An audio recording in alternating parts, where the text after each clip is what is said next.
Happy Monday. Good afternoon. I am your host, Kevin Noon, and it is the Big Me Kickoff. Had to think about the name of the show here. So, thanks for joining me here on a Monday. Hope everybody had a good weekend, a planned but unplanned type of show. I was going to try and do a show on Wednesday. My wheels kind of got shot off in the proverbial sense, and that did not happen. So, wanted to get you guys a show here on Monday going into Big Ten Media Days. A lot of questions and comments already filling up the queue. I want to thank everybody for hitting that thumbs up who have already hit it, for subscribe to the channel so they don't miss a single thing, and are part of our big extended family. So, Big Ten Media Days, a big topic here. What's wrong on the Ohio State recruiting front? I think that's something people want to talk about. And of course, any of your own questions we will try to get to here in the next 60 minutes or so. I don't see a 2-hour show coming out of today. I say that every time, and then we get to 2 hours. So we'll see what happens here. But let's get to the questions and comments right off the bat. Ryan Dawson, looking forward to hearing from Matt Rule and Luke Fickell. Obviously, new Nebraska coach Matt Rule, new Wisconsin coach Luke Fickell. I think going into media days, one of the things that I'm most interested in, and it's less about the football side of things and more just about the crisis management things, is going to be how Northwestern is going to handle things. More lawsuits are coming out. This thing is going to get worse before it gets better. Just a lot of stuff there. I mean, honestly, I don't know how do you go to an event like this and say, we're just going to focus on football. We're just going to focus on what's happening on the field when so much of the news is not on the field. And hopefully you guys aren't hearing the dog barking in the background. I should have put her in her kennel before doing the show. She probably is losing her mind at one of the cats. How does Northwestern handle that? They will have their interim coach, who was not part of the team for all of this stuff that's really kind of coming up. He's only been in the program since January. How does he sidestep these things? How do players who have been involved in the program, who probably have been involved in the hazing, how do they answer anything? I mean, I'm sure there's a gigantic gag order for anything related on that, but I'll let you in a little secret. The media isn't going to be like, well, we understand. We won't try. They're going to try. They're going to try. That is the news story, and people are going to want to know.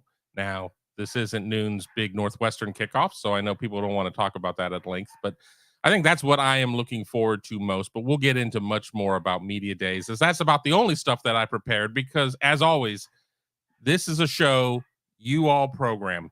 You ask the questions, I try to answer them. Maybe there's going to be one or two that there's just no answer for, or I just can't get to. But you guys pick the topics. Steve Buckholz, how are you? Hey, Kevin, how are you doing? Hey, Steve, hope all is well with you.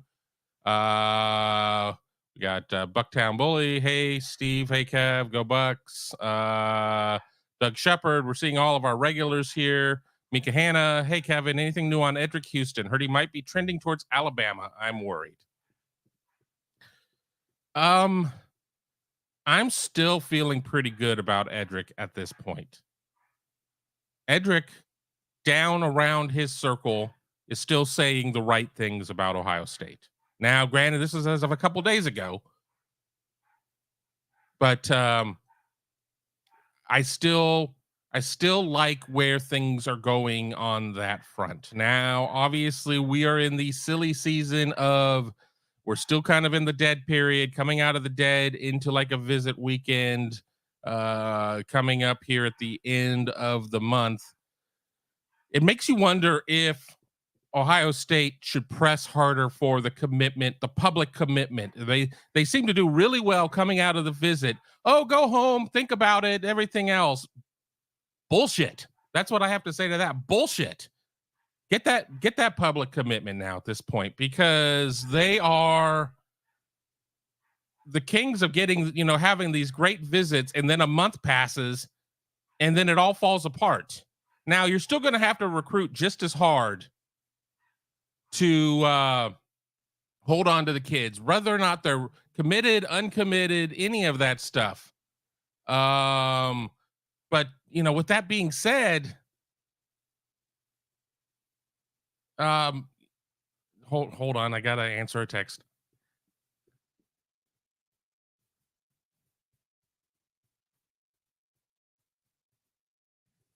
All right.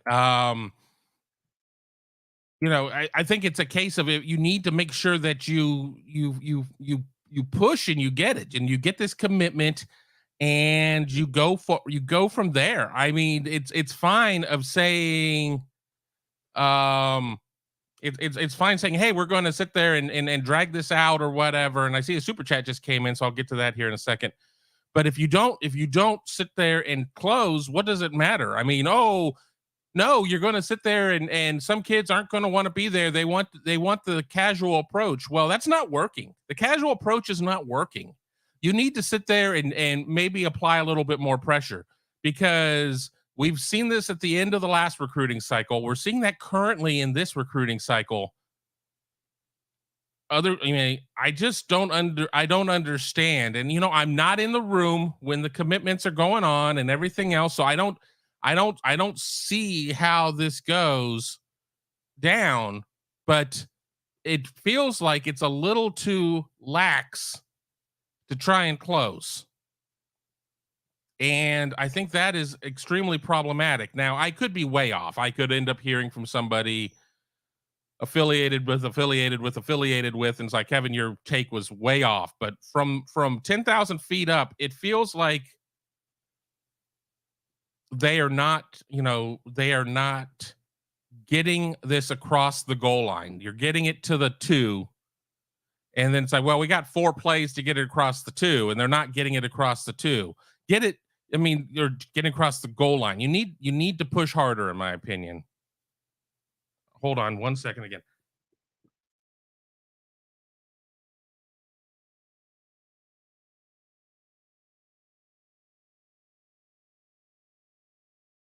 All right, I'm going to get to the super chat now. People know that I'm on the air and I still get text messages. Ryan Dawes with the super chat. Thank you. Afternoon, Kevin. I do not have a media day question. However, what is your ideal running back rotation through the end of October? TC Caffey and Evan Pryor only against Youngstown? I don't. You can sit there and play the game of, we don't want to get anybody hurt early, but you're not doing yourself any favors if you do not get your best players into the swing of things. If you do not get your running back is a position that not only do you need carries in a game, you need carries over the course of the season. And I think putting guys in bubble wrap is not a good decision when it comes to that type of position, especially as you're trying to break in a new offensive line with 3 new starters at their positions and everything else. I think it's really important to make sure that you're getting these guys the reps that they need. I think that you can still do that and get your guys out by halftime. I think that there's something to that. I think that there's going to be something to be said about making sure that you have a lot of passing with your new quarterback and getting everything up to speed there. But I think that, if we're talking about through the end of October, I mean, I think that you need to make sure that Trevion and that Mayan, and to a lesser extent Chip, and then of course Dowling and Evan and everybody else, that they're getting their carries. You can sit there and say, well, we're going to make sure that in Indiana and in Notre Dame and maybe in a third game that these guys are going to sit there and get their, the main two are going to get 20 carries apiece. But if you're getting 6 carries in a lot of other games, are you going to have your legs under you? Are you going to be in game shape? There's one thing about being in game shape coming out of Mickey's room, but then there's something about being game shape about, being able to play a game. And, and it's important to me to be able to, for these guys to be all repped up for that. So that's where my mindset is on that. All right, let's jump back there. And thank you for the super chat. I'm just got to close off all of my I need to close off this text messages. Uh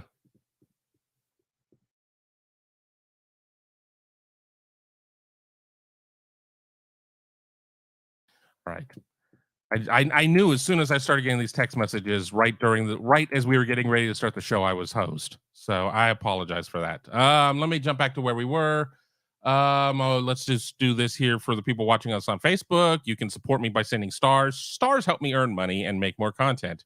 That's a very canned answer that they just push out for us, but I will take it. So be sure if you're watching us on the Book of Faces to give us stars because that helps us out there in lieu of super chats on YouTube. Let me jump in here. Jordan Kapler. I know that Kevin is excited to hang out with PJ Fleck. That guy just absolutely exhausts me. I mean, he is exhausting.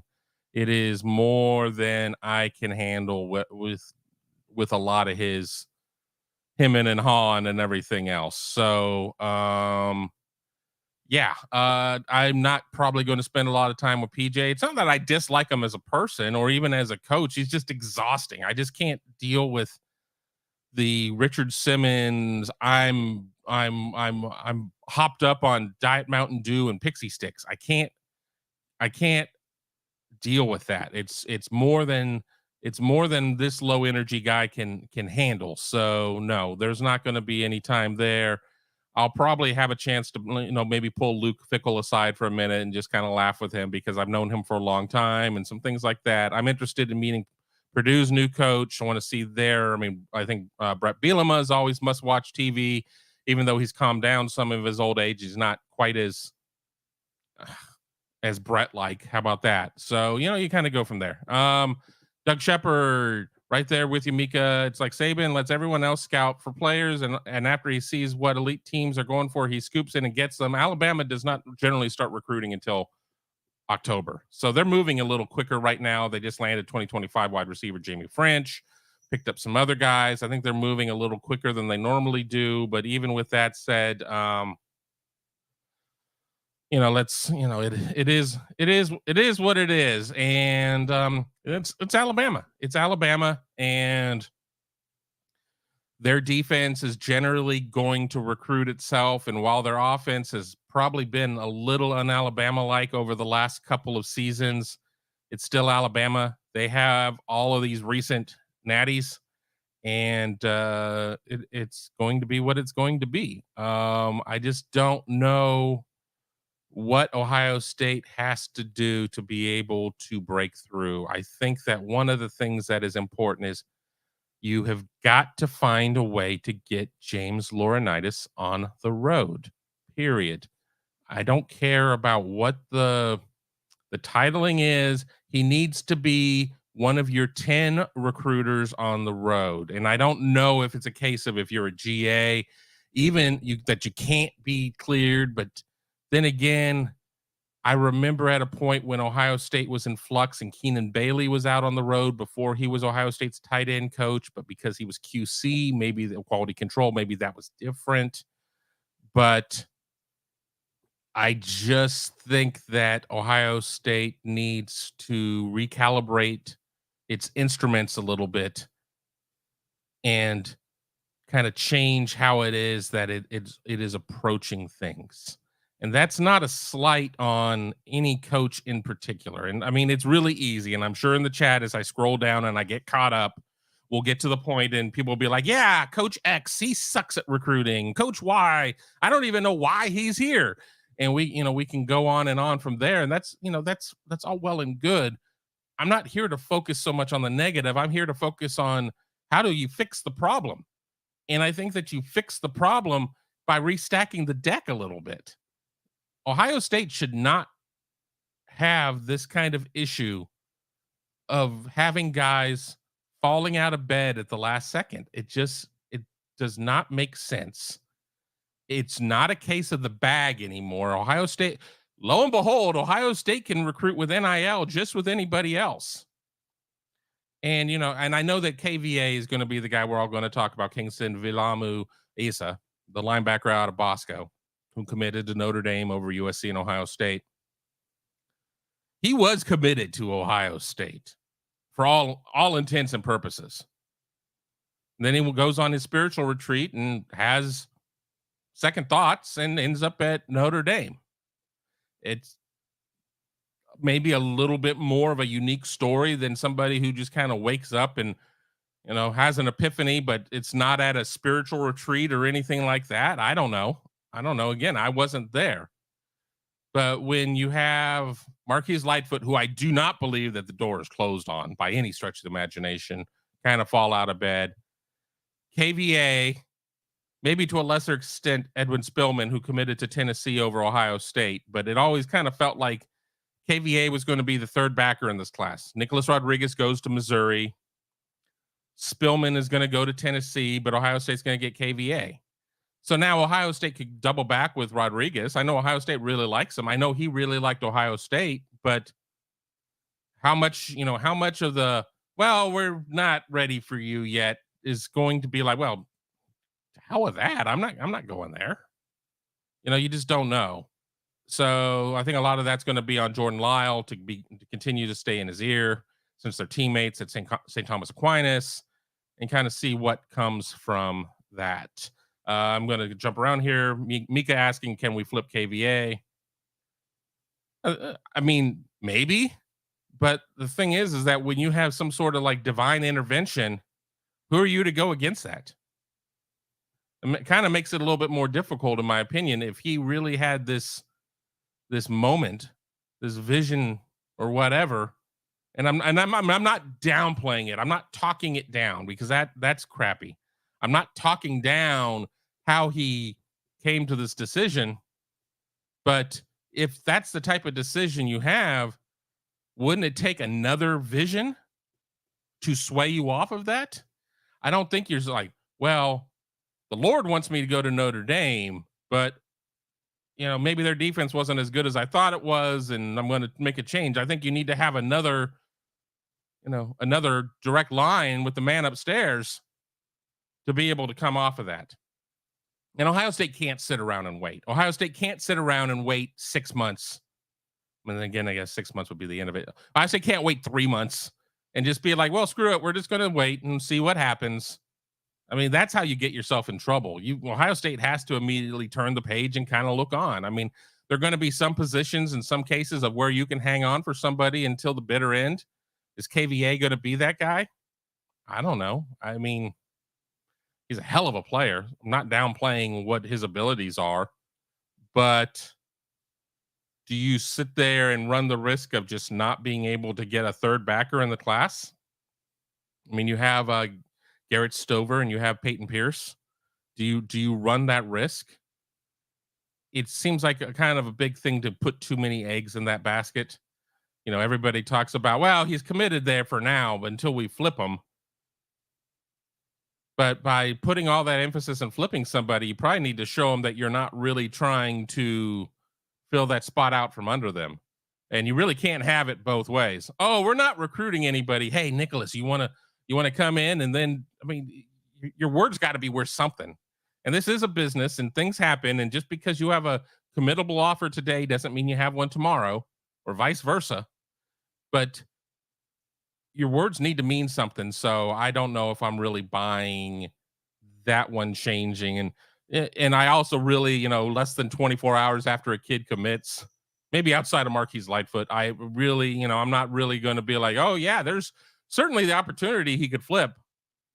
I mean, if there's a time that he's going to be the most firm in his decision, it's going to be probably in the afterglow of the commitment itself. Could things change in a month? Sure. I mean, we certainly see a lot. I mean, we know what flip season looks like. It exists. It's real. But I don't know. Let's keep scrolling here. It's just me, Tim. Is the weather hot enough for you? I've only been outside twice with the dog to let her out to go use the bathroom. It was a little warm. I'm not out in the Southwest or the West to know what the heat is out there, but it's a hot one out there. It certainly is a hot one out there, and everybody stay hydrated. If you're going to do any day drinking, be sure to have a little water along with it. Don't get yourself all messed up. And trust me, we got to go through the the heat of summer before we can get into football season, even though we know generally the first couple games can be very stifling in terms of heat up there, especially here in like the upper Midwest, where apparently you play only in the snow, according to those in the SEC. Why would you want to go play in the snow? Well, I can assure you, when Ohio State plays Youngstown State in Western Kentucky, at least one of those two games probably gonna be very hot out still. Let me. Steve Buckholz, has Todd or Tony ever showered with the Northwestern football team that I know of? No, he certainly has not, to my knowledge. He has worn a shower curtain out as a rain smock once. That long story on that one, but no, none of that. Let's go there. Lisa Sims, hello, go Buckeyes. How you doing, Lisa? Let's keep going. It's just me, Tim, who's TC Caffey. He's the walk-on running back who had that tremendous touchdown run going into the north end. I don't remember the game. Then subsequently ended up being hurt for the season. Certainly somebody who could be playing Division I somewhere on scholarship, but he is at Ohio State for now. But he certainly is like 6th on the depth chart when you have Mayan and Trevion and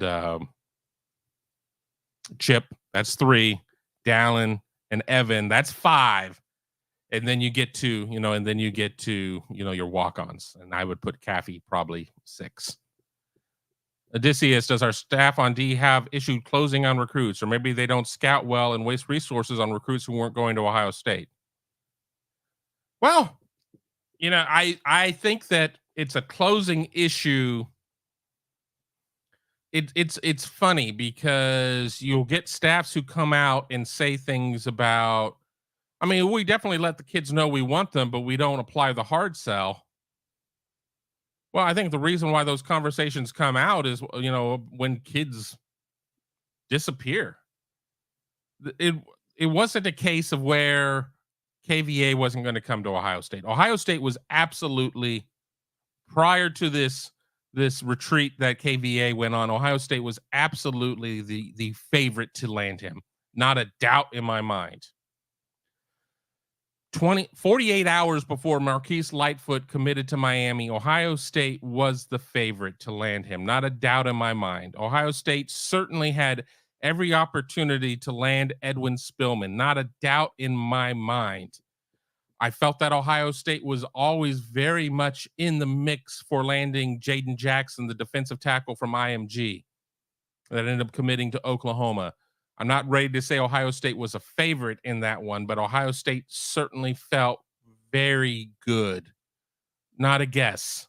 I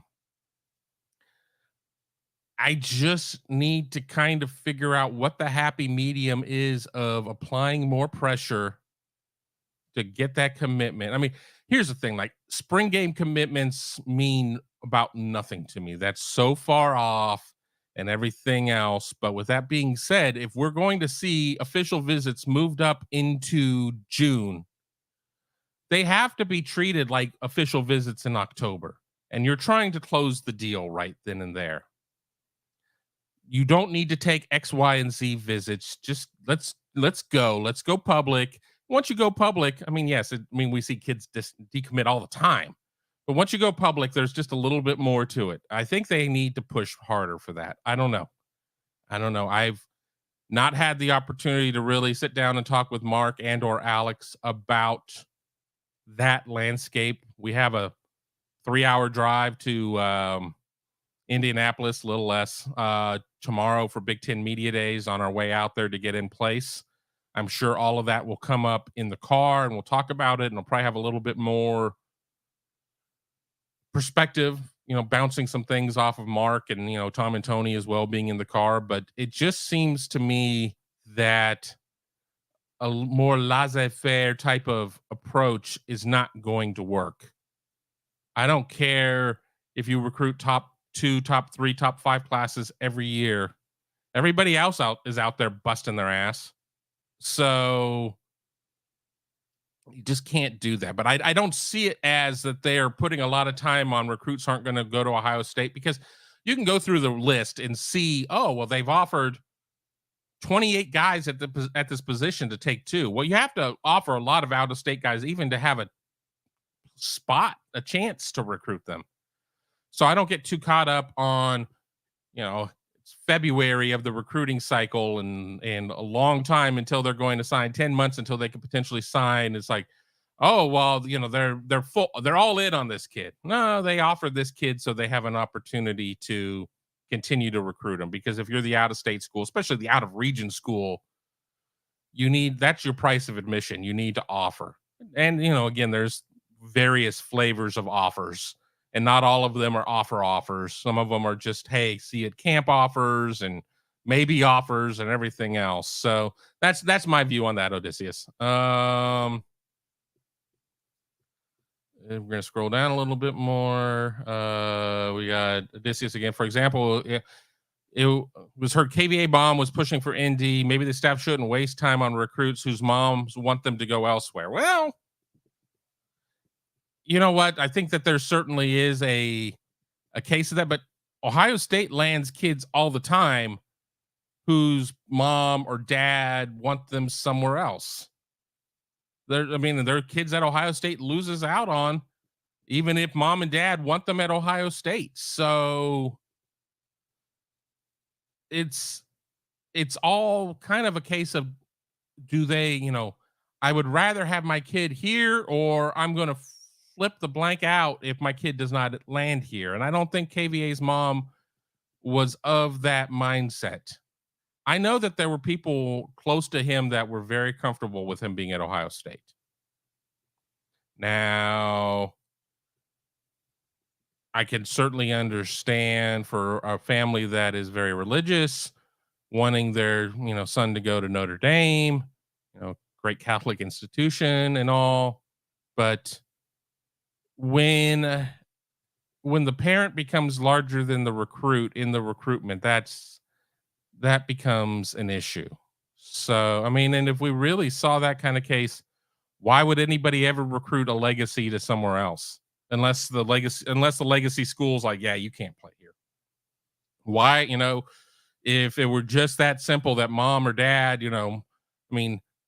hell, let's put Dorian Brew in the Ohio State class then right this second, because Dorian Brew's mom ran track at Ohio State. I think we know where Dorian Brew's mom wants him to go to school. Ohio State. Does that mean that Dorian Brew's going to end up at Ohio State? That wouldn't be my determining factor in making a prediction one way or the other. But again, it's a case of mom wants him somewhere, but it's got to be the kid's decision. And now we have certainly seen cases, Darnay Holmes, of where a parent, dad, kind of put their foot down and was like, yeah, we're deciding where you're going to school, and that's going to be UCLA. So it certainly happens, but that's not how it's supposed to work. That's not how it's supposed to work. That's not how it generally works. It can happen, though, from time to time, and you just kind of have to go from there. Mika wanting to give Caffey a scholarship. If they're taking 3 backs this year and 2 backs next year, and granted, they're going to lose 3 probably coming out of this year. You only get 85. You got to make the math work.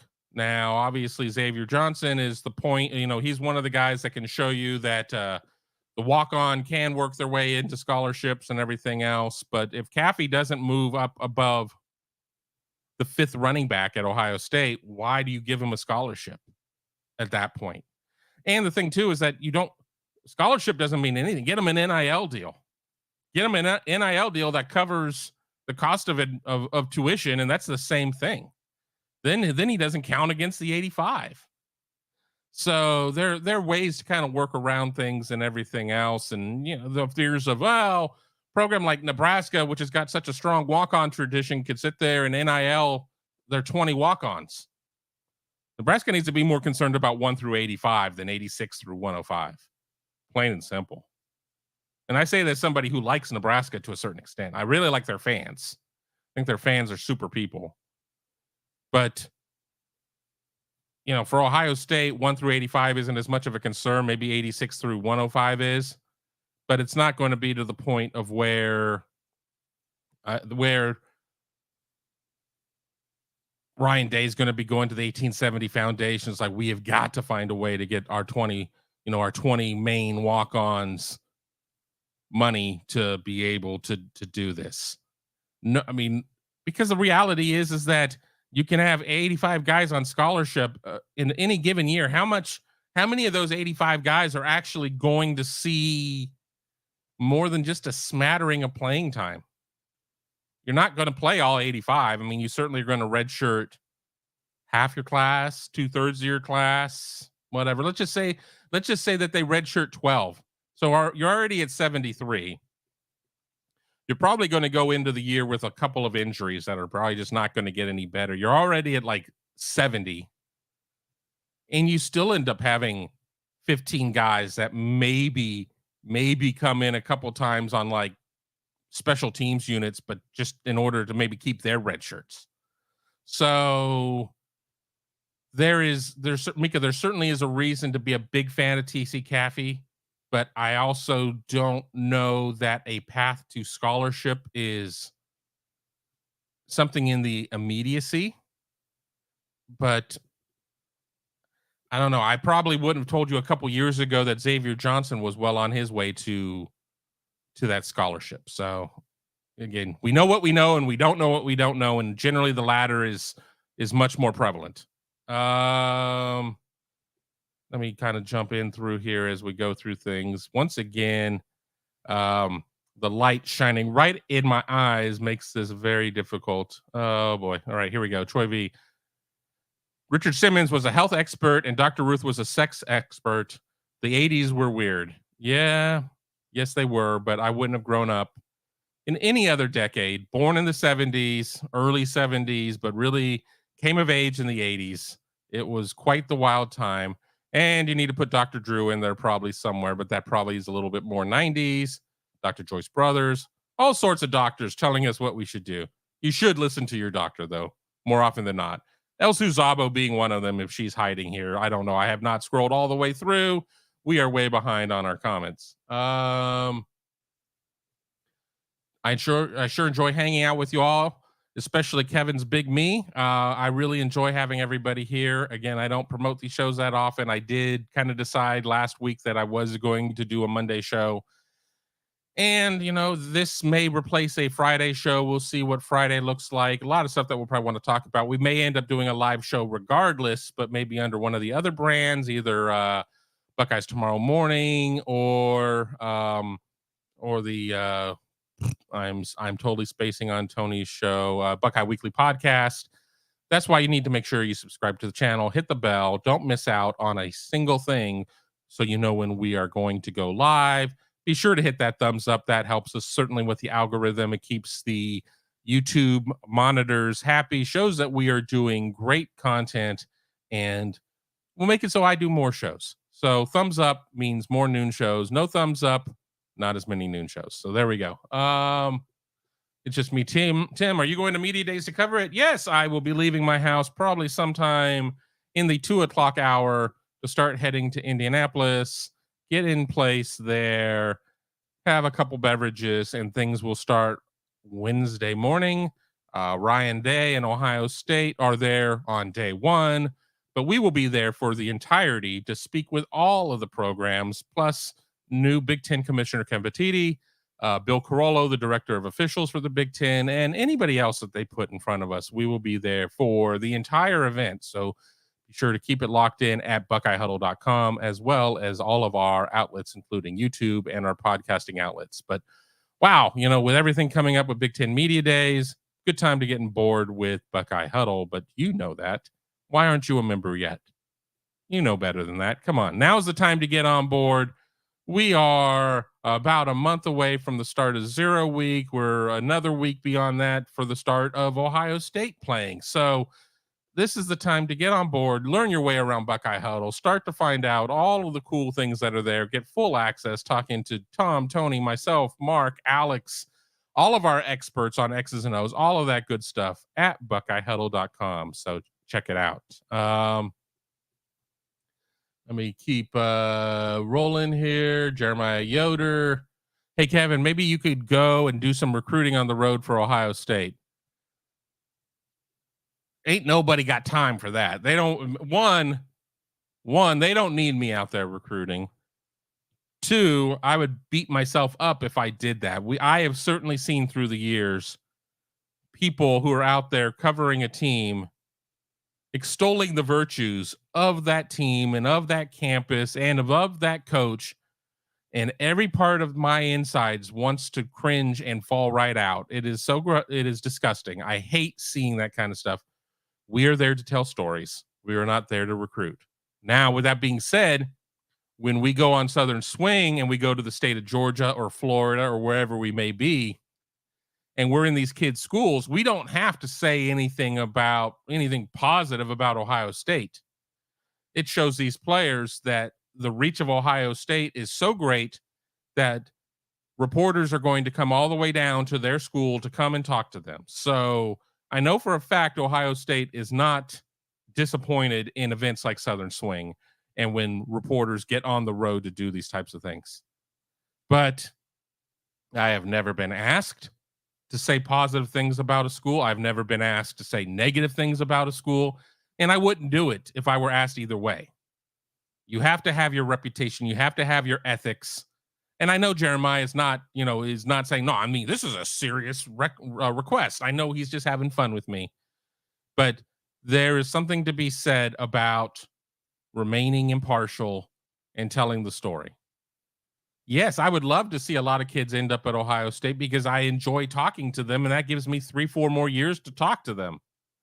But it doesn't change how I'm going to go about doing my job. Yes, I'd like to see all these top kids go to Ohio State. Why? It gets the membership excited. It gets people to sign up for Buckeye Huddle. It gets people to give super chats. All of that means positive things for me and other members of the staff. But again, with all of that, I am not going to steer anybody anywhere because that is just the wrong thing to do and really should be a way to wreck your career. Now, the people that I've known that have done that kind of stuff, and I'm not saying it's in this market. I mean, I'll go so far as to say I've not seen anybody do it in this market, but I've seen it elsewhere. And you would think a lot of these people would be run out, and maybe they haven't. They have to kind of face themselves in the mirror, but I just couldn't do it. I couldn't do it. I've had kids in the past ask me certain things about Ohio State, and I'll say, "Oh, it's been a long time since I went to school at Ohio State. It's been a long time since I've been there." I think that's probably a better question left to ask to your coach, your recruiting coach, or somebody there, because they can give you a much more accurate depiction of what it is you're asking or stating. And I just really try to stay out of the process. So there you go. Lisa's really looking forward to watching Media Days on Wednesday and Thursday. I'm not sure if I'm going to be able to get the podium put up live. I'm not sure what the bandwidth is going to be there. I know it's going to be on BTN and some other places. At worst, we're going to turn the videos around immediately. I will try to put them up live, at least the podiums, but we shall see. But we will do everything we can when it comes to that, because we know we have so many people here who want to see everything, can't get enough Big Ten content, and that you're our type of people. You're our type of people. Those are the people that make me excited to wake up and do these types of shows. The people that want as much information as they can get. Now, if you're not that person, I still like you too. But, Lisa, that comment from Lisa makes me excited about all the schlepping around and everything else that's going to go on. But we're going to have a ton of content from all the interviews. We'll probably have a couple of wrap-up shows as things are going on. We may even have a kickoff show from Tom and Tony. We'll see. But keep it locked in so you know kind of what we're doing. No, I'm not against spiritual retweets, by the way. I'm not. Yeah, I will say this, that everybody remembers the Urban Meyer Sharif Floyd story about allegedly, because, I never really got this thing locked down 100% confirmed, that Urban had a dream that Floyd was going to play at Florida, and he told Sharif, and like Sharif was set to go to Ohio State, and that kind of flipped everything up.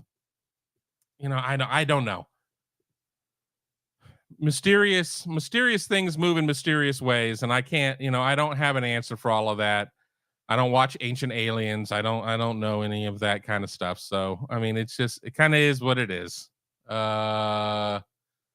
Odysseus, does the staff now push for Cole out of Virginia? I don't know. I mean, I just don't know what the situation is going to be there with that. I still really think that Nicholas Rodriguez may be the guy. I don't know. I need to kind of talk with Mark and Alex again.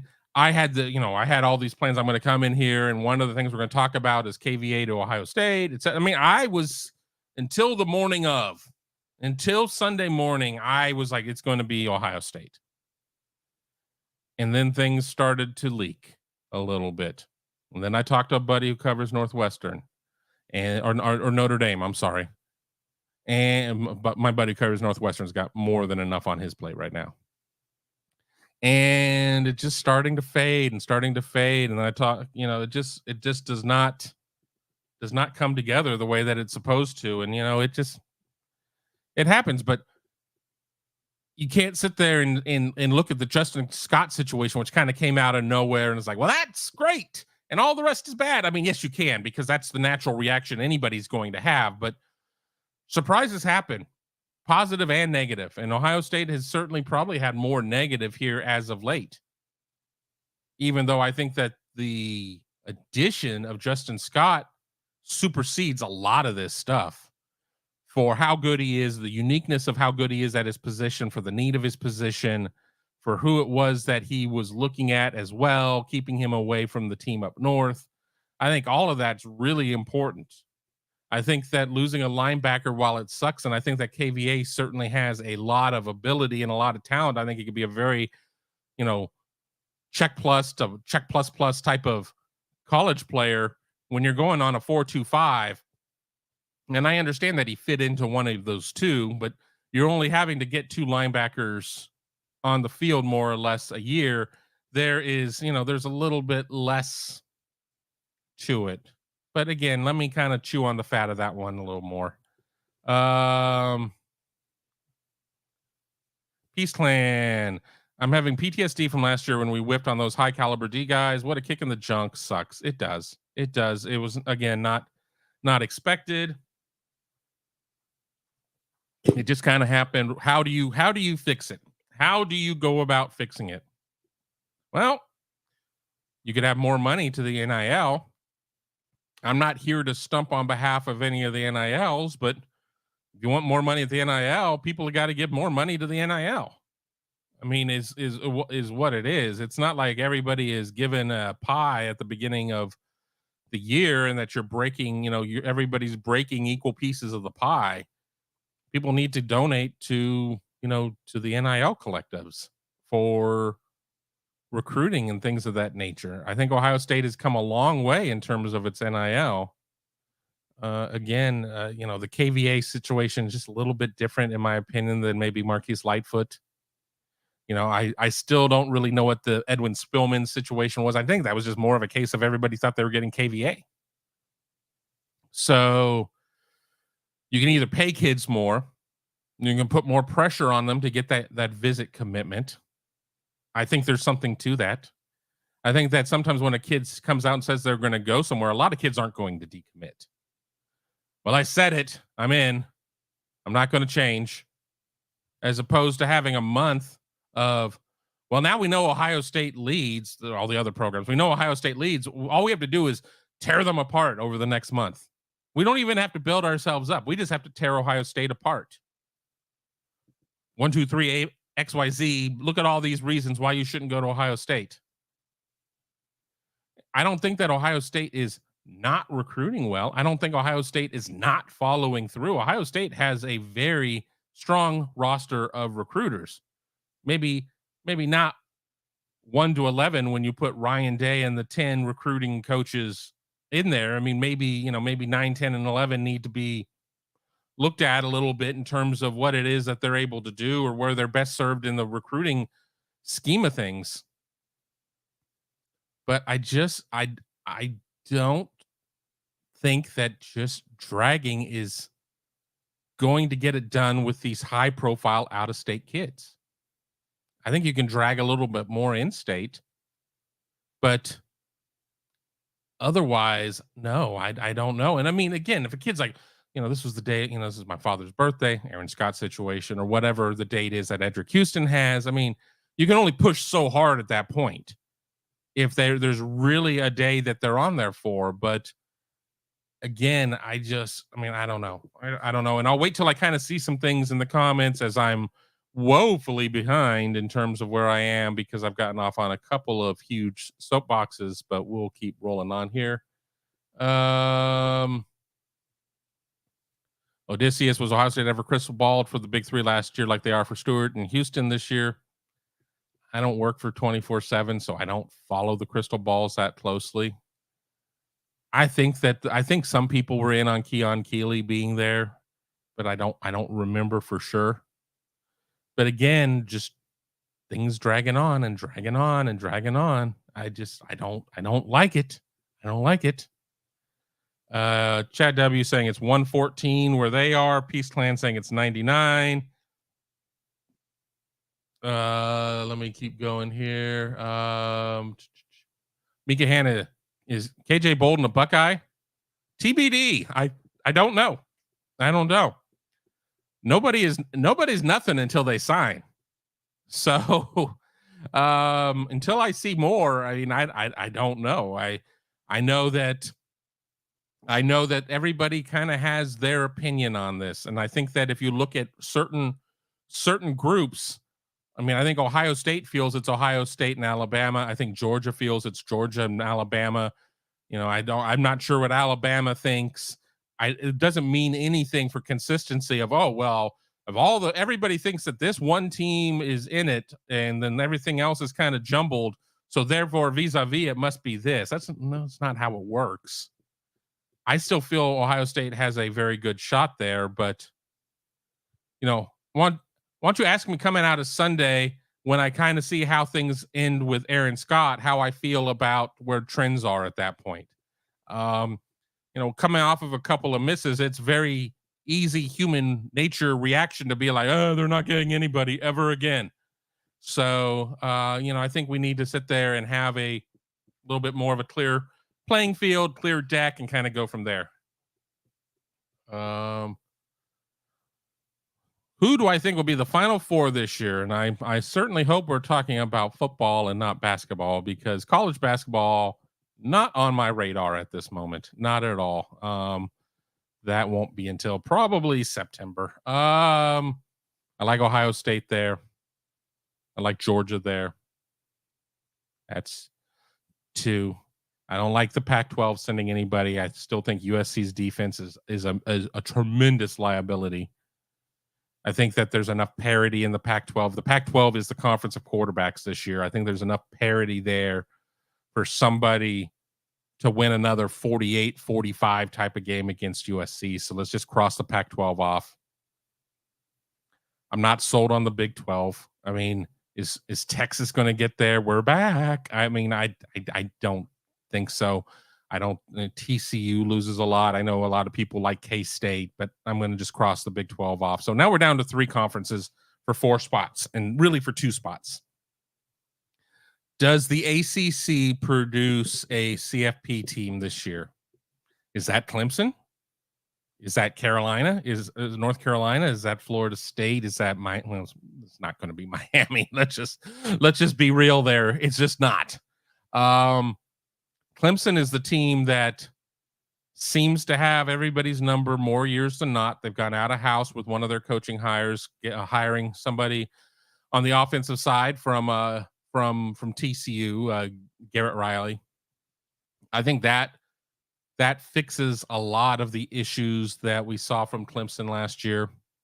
I'm going to put Clemson in. So that's 3. Now, is it a second SEC team or a second Big Ten team? I'm gonna put Michigan in there. I just think that right now, Ohio State and Michigan are kind of thought of very closely, and if both teams go into that game 11-0, Michigan doesn't play anybody. Ohio State's schedule is more difficult. Probably not its most difficult schedule. I mean, I know that I've seen some strength of schedules that have had Ohio State like 9 or even, at least in the top 20. But with that being said, I just think that I think that's the way it's going to go. I have a Phil Steele magazine over in the other room. I haven't even cracked it open yet. I, all of that starts now coming out of Big Ten Media Days. Coming out of this week, it's full bore, 100% thinking of the season, and that's where we'll kind of go from there.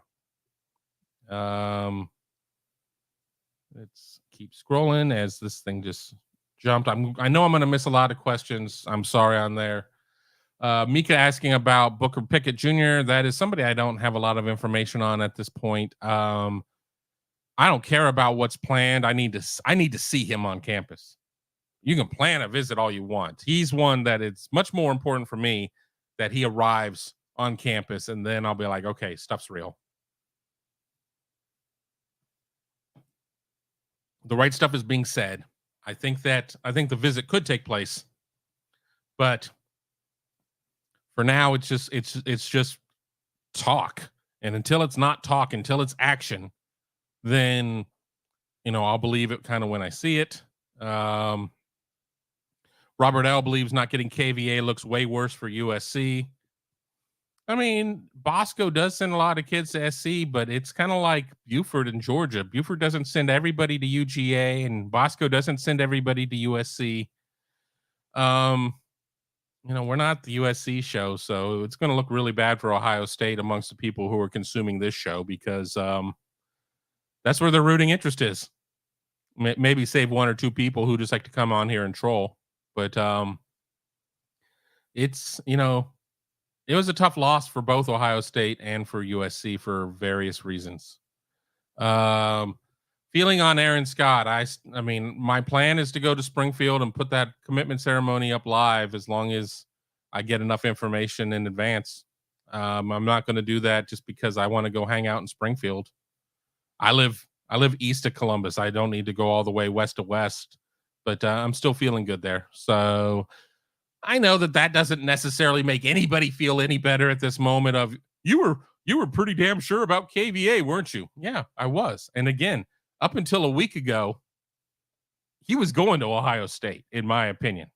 And I'm not going to try and change any of that. I'm not going to try and, mold history to be like, well, I told everybody they should be a little concerned. He was going to Ohio State. Stuff happens. And, there you go. Hey, Mark Fetters, how are you doing? Glad that you're able to join us here.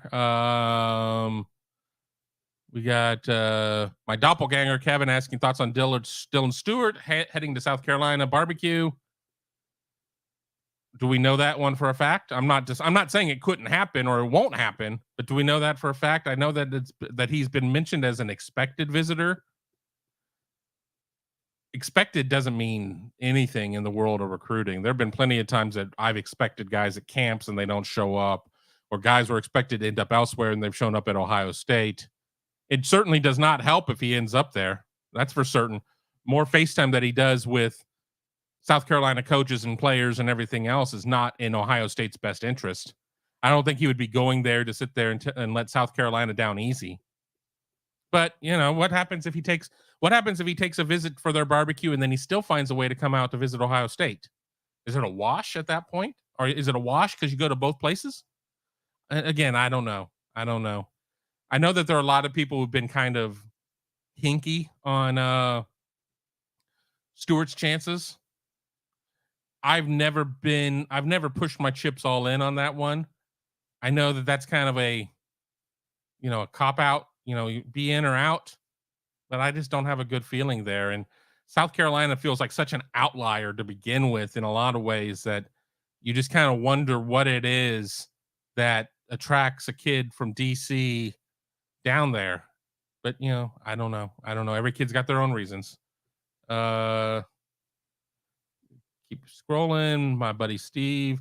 I went to the last 5 OSU Sugar Bowls, and all the opponents, fans, win or lose, were all very gracious, which is good. I love going to the Sugar Bowl. Sugar Bowl's a lot of fun. Bourbon Street's a lot of fun. Definitely, definitely have killed a lot of brain cells while I've been in New Orleans covering bowl games, and it's a lot of fun. But I think that a lot of that too is that when Ohio State goes to the Sugar, those fans kind of expect that they're going to beat Ohio State just because you're getting the SEC a lot, and just because of some of the history there. And you can go to like 24 when they beat Alabama in the semifinals. Those Alabama fans were damn sure that Ohio State was going to lose to them. But I think the way that Ohio State, got down 14-3, but never really looked bad in the early stages of the game. And then obviously 85 yards through the heart of the South and everything else that went on in the game, the Evan Spencer touchdown throw to Michael Thomas, everything. Ohio State showed that not only did it belong on that stage, but that it was the better team that night. And anybody that's not willing to be gracious about that, I don't know. I saw a lot of gracious Ohio State fans after the Peach Bowl, a game that Ohio State really should have won, in my opinion. But, Georgia showed a heart of a champion down the stretch and was able to make plays where Ohio State came up ever so close short. So I don't know. Am I going to see Oppenheimer? That is a movie that I will watch at home when it's on one of the services, streaming services or whatever. I've been told it is a little too long of a movie. My attention span is really short, and we're kind of getting into the time of the year where I am like always on call. So there is nothing worse than being at the movie theater, and I don't go to the theater that often. I don't like paying those prices and everything else. And my phone just blows up the entire time, and I have a miserable time, and I don't watch the movie, and generally there with my wife, and then she gets pissed because I'm sitting there turning down the brightness on my phone and trying to deal with some stuff. And really, I think one of the last times I was at the movies, I had some serious stuff going on with some other crap, and I just have not been very keen of going to the theater. But I'm very interested in it. But these movies that kind of jump from color to black and white and everything else. Wizard of Oz already did it. I don't need to see a lot of that. I'm not this big, art house type of guy or whatever. Show me an entertaining movie. I'm not going to go see Barbie though. If that's already in the comments or something else, no interest whatsoever in seeing Barbie. It's very rare that a movie comes out that I'm like, oh, I've got to see that. I couldn't tell you the last movie that I went out to see. Honestly, it was the movie that Buckeye Huddle put together, Mark and Tom and Tony, about the 2020 season. I went to go see an early cut of that at a private screening. I think that may be the last movie I've seen in the movie theater, if we're being honest. So, yeah, I love streaming services. I love watching movies that way. If I have to pause because a kid commits or something happens, it's not as big of a deal. But that's my opinion.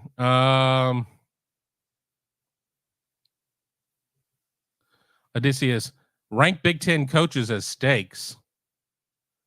Am I really going to be able to come up with 14 different cuts of meat? Or am I able to put, these guys? And there's a great debate. Like I know a lot of people that are going to ride or die with ribeye. That's a little too fatty for me. I like a New York strip. So I have New York strip higher than ribeye on my hierarchy of steaks. I'm not particularly a filet mignon guy because it's the opposite of a ribeye. There's not any fat in the filet. So I'm not really digging that. I do think that there are probably a couple of coaches in the conference that are skirt steak, which means they're highly underrated. We kind of look down a little bit at skirt steak and, just don't know what to make of it. I'm trying to think of an overrated cut because there certainly are some overrated cuts in the Big Ten coaching tree. James Franklin. But I don't know. That's a tough question. All I know is that Tony would order them all well done and slather them with ketchup. So, I don't know what else we're going. Let's just scroll down. A lot of things that are on there. Peaceland. When I left Ohio in '02, I drove through Indy, and there's a lot of road construction back then. I'm told there's still a lot of road construction. They have had downtown Indy, the I-70, which is the east-west corridor, 65, which is the north-south corridor, interchange torn up for multiple years. Multiple years. The last time I was in Indy several months ago, they had it sort of open, but it is still a gigantic mess. I'm not expecting it really to be any better. The state tree of Indiana is the orange traffic barrel. The trip into Bloomington has been horrible as they've been working on Interstate 69. Nice. And that has been a big mess as well. So Indiana is always under a state of perpetual construction. Plan accordingly when you are heading out there. You are more than likely going to run into traffic of some way, shape, or form. Let me keep going here. Jeremiah Yoder. Now is the time to get on the radio Ohio State hype train. Let's load up on the coal and water and get this train ready to roll going forward into the 2023 season. Let's go Buckeyes. I think there's a lot for people to be excited about. It's really easy to let a couple of recruiting shortcomings take a little wind out of your sails. It has nothing to do with this 23 team right now. And if this 23 team performs well, it could cause a couple of kids to kind of rethink their decisions elsewhere. Jeremiah is right in the sense of saying that now is the time to start. Let the hype build slowly. You don't want to peak before the start of the season. You don't want to peak week one. It needs to be a slow burn. It needs to be a constant buildup. I think all of that is there, but there is a lot of reasons to be excited about this upcoming season. You're absolutely right, Jeremiah. Thank you for your comment. That is certainly true there. Chad Stryker, Kevin, you've been at this for a minute. Who is your least favorite player to try and interview? Well, there's a lot of various reasons of why I could name this kid or that kid. Some kids just don't want to do the interview. Some kids just are sick and tired of doing this or don't enjoy doing this. There's some kids who just are not very good at communicating. I will give you one name. T.Y. Williams was far and away the most difficult interview that I ever had to do in my career. He had no interest in doing the interviews. He was a nice kid, really not a strong communicator. I would have to take bits and pieces of 4 or 5 quotes, kind of put them together, show that it was a paraphrase, and that was about the extent of how I could run quotes from T.Y. Williams. So, you kind of run into a couple guys here and there that are not great interviews because of that. I certainly have been burned by some kids who was like, oh, we'll talk, and then they ghost you, and then they never come back. That's aggravating. That can get you angry. And then there's certainly been cases of kids that I know that are kind of fed up, and you just happen to be in the wrong place at the wrong time, and you kind of get burned there. But I really don't like focusing on the negatives, which is funny because I'm a very negative person, I think, or so I feel like I am. But I don't like focusing on that because, again, we're talking about 17 to 22-year-old kids, and there's just nothing that comes out of that. I mean, professionally, the worst interview I've ever done in my life was Andre Rison. I hated that interview. Hated talking to Andre Rison. Was a very, very young in my career, working in TV, went up to cover the old Browns, asked a question that he didn't necessarily like, and he freaking verbally berated me for like 45 seconds. and had a couple of people like, you didn't deserve that. That's bogus what he did to you. I mean, and I will call people out on the pro level of, they're professionals. They're professionals and, not kids. And, I don't care if I hurt your feelings by saying that you were a shithead in interviews. I just don't. Wow, 3 swear words in this show. I'm probably gonna lose my family friendly rating. I need to dial that back. Um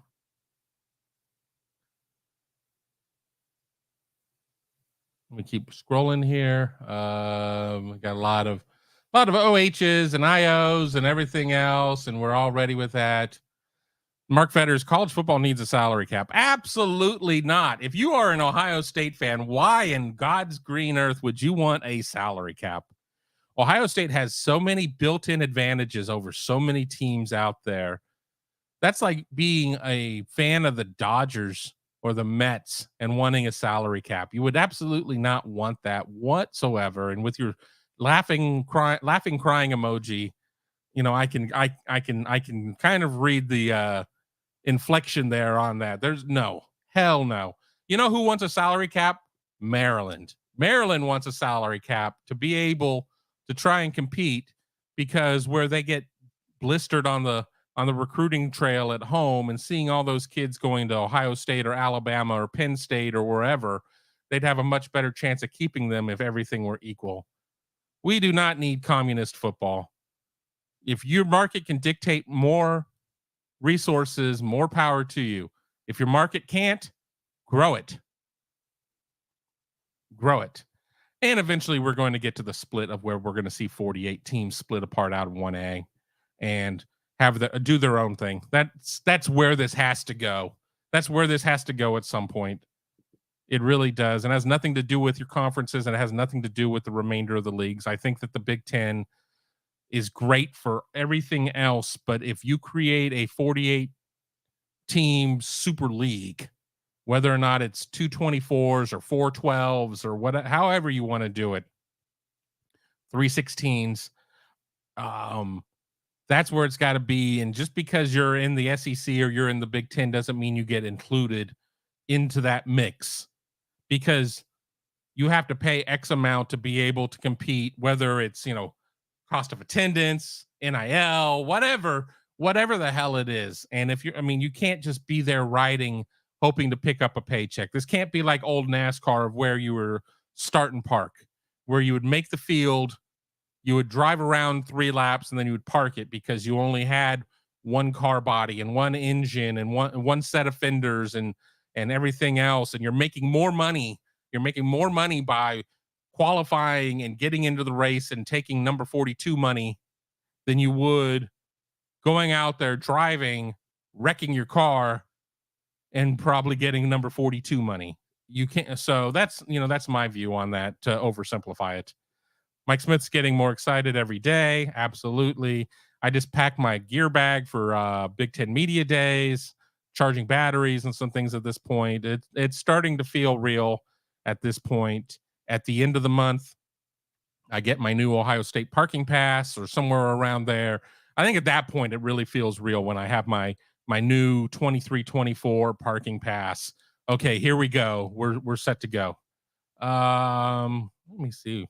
God, we are way behind. So we're going to start skipping. We're at almost an hour and 10 minutes. I generally like to reset at the hour, but lo and behold, I missed it. Once again, you are watching Noon's Big Meat Kickoff here on BuckeyeHuddle.com. You can, of course, find us at YouTube.com/BuckeyeHuddle, where you can find all of our great programming. Be sure to hit the thumbs up, hit that bell, subscribe to the channel. All of that helps us out.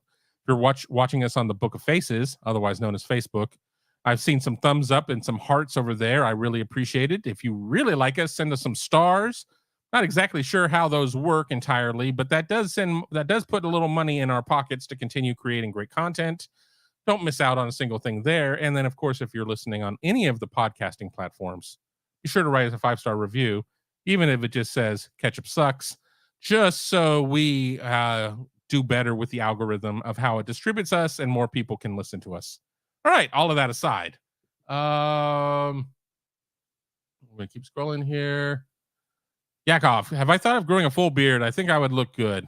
I have a big gray splotch right there. I'm not, if I grow a beard, I'm not going to do it just for men. I got a spot right there that won't fill in. So that looks kind of crazy. And it just gets way too itchy. It just gets way too itchy for me. So probably not. My wife doesn't like any of it. I mean, sometimes I will go from this to like a goatee briefly, but she's not a fan of it. And since she's really not a fan of mine in the first place, I don't need to give her more reasons not to be a fan. So I will probably shave tonight or tomorrow morning. So I'm somewhat clean shaven for Big Ten Media Days. Let me keep scrolling here. Wayne A. Holmes, there's nothing wrong with telling a recruit about your experience at Ohio State University or recommending Ohio State as an alum or media, especially if you're a more recent graduate. Well, I'm old. And again, there's a difference between if this kid came up to you, Wayne, and was like, hey, what are your thoughts about Ohio State? It would be a lot easier for you than it would be for me. Somebody who, quote unquote, has special access because, I get their phone numbers and everything else and I'm contacting them. It's just something I'm not comfortable with. And most people in this industry are not. Apparently, that doesn't stop everybody, but that's just kind of how I feel about things. So that's kind of where I am at with that. That's why I wouldn't do that. Yakov, if you asked Buckeye Huddle for a 5-year, $80 million contract, how would they react? I think after they were done laughing and told me to GTFO, that would be about the end of that. But I would sign a 5-year, $8 million deal if that would make things easier. I'm flexible. I'm willing to work with you. So I think that's going to take a lot of super chats to get that thing there. But if you do that and stars and all that good stuff, be sure to say that is meant for Kevin's victory fund and nothing else. And I'll buy you a beer for that one. Peace Clan believes if Stewart goes to the South Carolina barbecue, cross him off, we lose him too. Again, we love talking about recruiting in absolutes, and I don't think you can talk about recruiting in absolutes. Is it ideal if he goes to South Carolina's barbecue? Absolutely not. Absolutely not. But if Ohio State gets a visit out of it too, is it a wash? I don't know. I mean, you just have to kind of see, but it is an issue. Ben Higgins flying back to Ohio from California in a few weeks. Perfect timing with the Dodgers being in Cleveland. I would love to go and see a game up there. I'm not sure when the series is. I just don't really have money to fritter around right now as the season is almost here and I got a lot of little expenditures that I got to figure out how to make, but it will be good timing. Looking forward to the trade deadline to see who the buyers are, who the sellers are, and how the Dodgers find a way not to get a closer once again in terms of the trade deadline. Keep going here. Mark Fetters believes that the Reds are going to beat the Dodgers this week. There's always a chance of that. I mean, especially with the Dodgers having no pitching right now. So, with the Dodgers having no pitching, I think that there's a very real chance of it. What was the other series? Did the Reds take 2 of 3 in Cincinnati? Was that what it was? I'm trying to remember, but with Kershaw working his way back, they haven't had Bueller. They have, Urias I don't think he's been sharp as of late. I mean, Syndergaard has been hurt, but that's probably for everybody's best. I mean, it's, we'll see. Dodgers been playing pretty well though right now. 2 or 3 from the Mets, 2 or 3 from the O's, 2 or 3 from the Mets, and then I think they took all but 1 from the Rangers. So they're not playing poorly, but I don't know. See, Buckholz even texting A&M fans were nice. I certainly do remember that game. I know a lot of A&M fans. There's some weird ones. There's some cool ones, but that's a good story to hear. Troy V, I am not a Barbie movie guy. Not at all. Sorry. No. That is not exactly where I'm going to go with that. It's not that I'm opposed to that being a movie out there. I'm just not the target demographic there. Um, I certainly hope this is not the role that Margot Robbie is remembered as. I mean, certainly had much more entertaining roles in some other flicks, but the movie just looks like a gigantic pink nightmare to me. And I already have enough nightmares. I don't need to add to it. Um, Bootzilla, watching Oppenheimer at home is a disservice. The optimal big screen experience, nothing less. I have surround sound and I have an 80-inch TV. I mean, again, it's not the same as going to the theater and everything else. But by not going to the theater all these times makes it easier to pay off the financing of that 80-inch TV. So I guess technically it's 77. I think they go 77 then 85. I'm not watching it on a 28-inch CRT or anything like that. I have a good system here. I wish I had 7.1 or 7.2, but I have like a 5.1 system right now because that is what works. And in retrospect, when I was having the house built, I mean, it was a spec. I got in too late to have a lot of stuff pre-wired, and getting the 5 speakers up that I did was a pain in the butt enough. It's just me, Tim. Why can't Ohio State win the Natty this year? Didn't they check all the boxes by now? Offensive line is going to be the question. Offensive line, offensive line, offensive line. I think even if the offense gives 20% back, I think that the defense is going to be at least 20% better.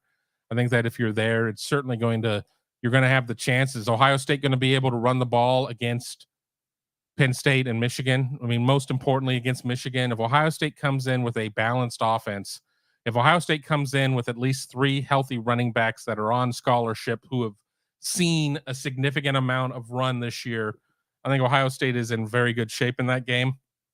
If Ohio State comes in and has got no running game whatsoever, either due to injury or the line is just not getting run blocking or whatever, it's danger time. I mean, if CJ Stroud wasn't able to throw around and be able to get them to that point in the game in 22, what makes you think 23 is going to be different? I think 23 is going to be different based on where they are with the running backs. If they do lose a back early, knock on wood, don't put that into existence. I mean, we may get back to the earlier question about how do you run load management to carry your backs through the year.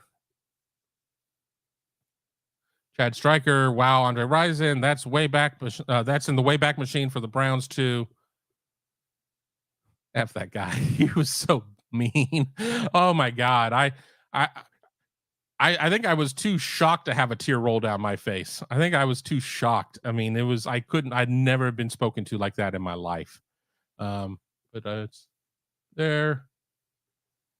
If I was in a diaper, it was only because I drank too much. I was just fresh out of college. But I mean, I'm an old man. It was a long time ago. It was an old time ago. We're gonna keep scrolling. We're almost caught up here. Doug Shepard, not a Dodgers fan. I won't hold it against you. I'm finding myself becoming a little bit more of a Bengals fan. I'm a Cowboys fan, and I am just not able to deal with Jerry and his stupid decisions sometimes. And I know that everybody's like, well, you got to either be a Bengals or a Browns fan. Well, I really prefer in a lot of ways not being a fan of either, because that way it's a no-win situation. If you say you're a Bengals fan, then Browns fans, and vice versa or whatever. And I actually cover the Browns for a part-time job on the side, doing some stuff for a television station, which I think in a lot of ways allows me to watch the Bengals much freer. When I'm watching the Browns, I'm having to watch them, quote unquote, for work. So when I watch the Bengals, it's a little bit more lax, but I think I'm excited for the NFL season, more so this year than in recent years. And none of it has to do with my thoughts of where the Cowboys are going to be. I think it's going to be a fun year for football in the state of Ohio. So, we'll see. I see Christopher jumping in here. I'm with you. Go Cowboys. Someone needs to sit Jerry down. Somebody absolutely needs to put him in a seat on his boat. And it's like, son, you're killing us here. You're killing us. I don't know. I'm kind of done with them. I'm never going to completely walk away from them, but with that being said, I'm also really having a hard time caring, and that has in a lot of ways really impacted my football watching, because watching the Cowboys is a perfect way to ruin a good day. So we'll see. Steve Buckholz, Reds and Bengals and FC Cincinnati. It's good to be a Cincy sports fan, and Buckeyes, of course. As long as Buckeyes are in there, we're all good. Not really a soccer fan. I'm not going to go out and chastise soccer fans. It's your world. I like NASCAR. I mean, people are going to sit there and be like, NASCAR, that's boring. Well, I enjoy it. I don't find soccer incredibly action packed, but if that's what you like, then that's great. But we'll see. We'll see what happens with this Reds Dodgers series coming up here. I'm looking forward to that. Mika Hanna, love the Bengals, and of course the Buckeyes. We know where her loyalty is when it comes to college football.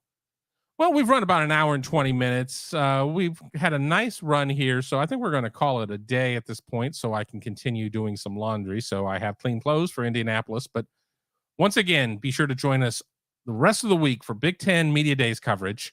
Really looking forward to being able to present all of that for you out of Indianapolis. Join Mark Gibler, Tony Gerdeman, Tom Orr, and myself as we all four will be at Big Ten Media Days, posting coach and player interviews, as well as our own insights and plenty of written content over at Buckeye Huddle. Be sure to hit that bell and the thumbs up so you don't miss anything here on the channel. So you just go from there. It's just me, Tim. Is Donato's Pizza frozen from Kroger a viable option? I don't really like their take and bake. And I think that Donato's has gotten way too expensive for what it is. I mean, everything's expensive, and I'm not going to get on my lawn and tell you kids to cut your hair and turn down that rock music, but I'm just as likely to go to the store and buy 2 Jack's pizzas for $4 a piece as I am to buy a $21 Donato's pizza. It's just a little much. Now, if Donato's would like to come on and sponsor some shows, I'll be your Huckleberry. I will sing the praises, because the truth of the matter is that a Donato's pizza right out of the oven at the store, not at the shot, at the store, at their at a pizza shop, is really good. The take and bake stuff and what you get at the shot, it's not as much, and that's the reality there. As we're winding down, love the show. Thanks, Kevin. Absolutely. Thanks, Kev. Go Bucks. And then he follows up with I love Buckeye Huddle. I love Buckeye Huddle too, as you should as well. Be sure to sign up. Odysseus saying great show. Steve Buckholz saying thank you, as is Troy V. Doug Shepard here. Thanks, Kevin, for the show. Take some dandelion root tea to cleanse your liver. Wow. I honestly went out on Friday late evening night with a buddy from the site, and we had a couple beers.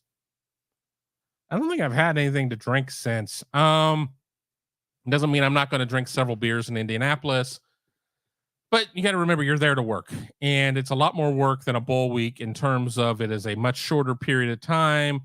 And I need to be at the stadium on Wednesday at 9 a.m, which on the surface doesn't sound that bad, but by the time I lug gear and everything else, it's a lot to go through. So, we'll be careful. We'll be careful. But until then, maybe we will join you again on Friday. We'll see. But until then, have a great weekend, or a great week, since it's a Monday, kind of screwing things up. And I'll talk to you all very soon.